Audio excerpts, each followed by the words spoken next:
My name is Ismail Bukar. I'm a farmer. I studied my undergraduate degree at the University of Maiduguri. I'm from Borno State as well. And I went on to study my master's in safety, health and environmental management at Southwest, University of Southwest. After my undergraduate degree, I was exploring entrepreneurial opportunities, and I looked at the resources at my disposal, just because I knew that I have to do something that would give me a comparative advantage, and agriculture was it.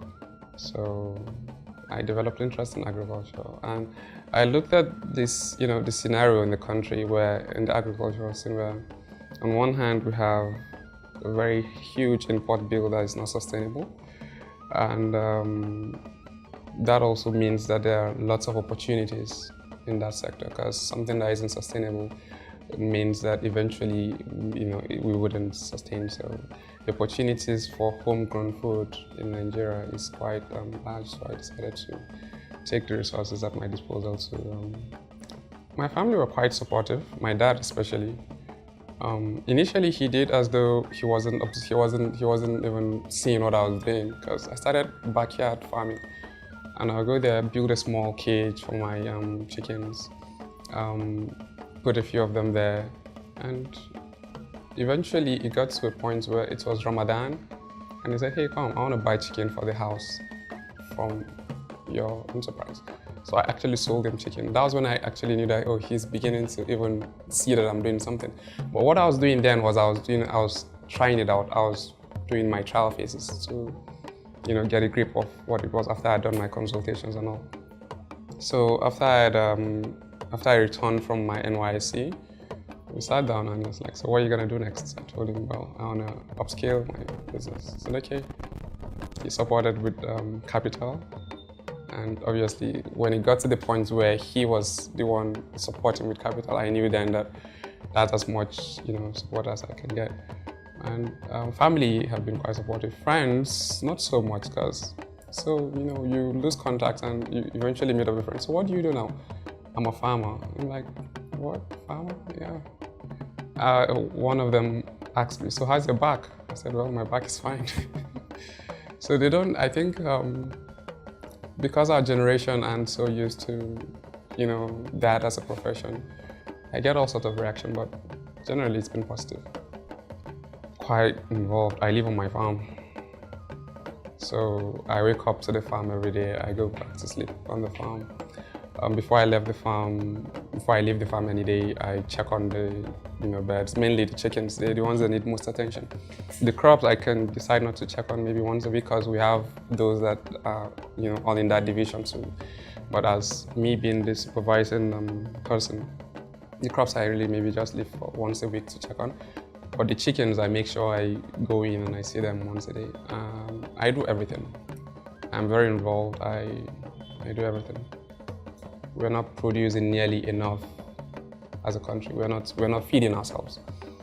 So obviously we need more attention there. We need to be able to produce enough to feed ourselves as a country. But that doesn't mean that we should focus all our resources and all our attention on agriculture. There are other sectors that also need development: mining, technology, IT, all those kind of things. So it's one of the ways out.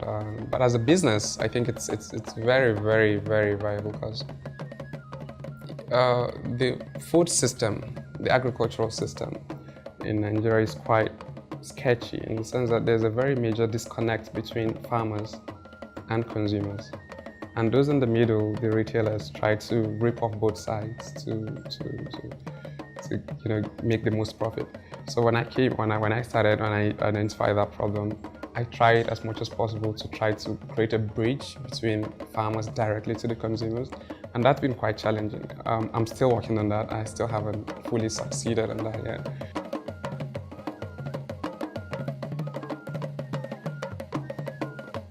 I think there's a lot of work to be done in terms of, youth development in the North.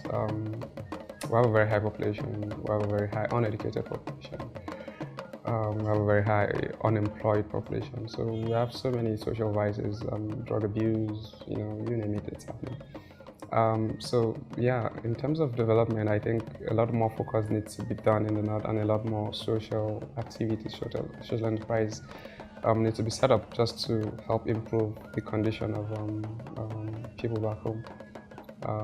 It's sad when you see how things are, and you try as much as possible to try to help the 1 or 2 or 3 or 10 people you can, but a lot more hands need to be on deck to be able to make a much wider impact. Despite the fact that the Abuja is, part of the North, can be classified as part of the North, and that's where the main farm is. I also am trying to set up another farm, a much bigger one, in my hometown, View. So I would say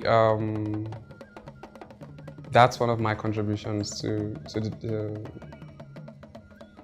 the activities back home, because that means setting up a farm there would mean more employment for people back home, more opportunities, more products. And I still, production, I can produce that and then bring the products down south for a bigger profit margin, but I still don't intend to do that. So whatever production happens there would stay there to be sold. So it's not so much as the farm back home, it's not so much as a commercial enterprise, but more like a social enterprise. Advice to young people in the North will be to explore more opportunities. I think one of our problems back home in the North is we're still waiting for handouts, we're still waiting for things to be handed out to us as young people. We have a lot of young people in the North who are going out and doing excellent things, but we still have the majority who are much more dependent on be it the government, be it society to give them something. And I believe as young people, we need to be able to go out and explore more opportunities on our own and take what's there and make it better for ourselves.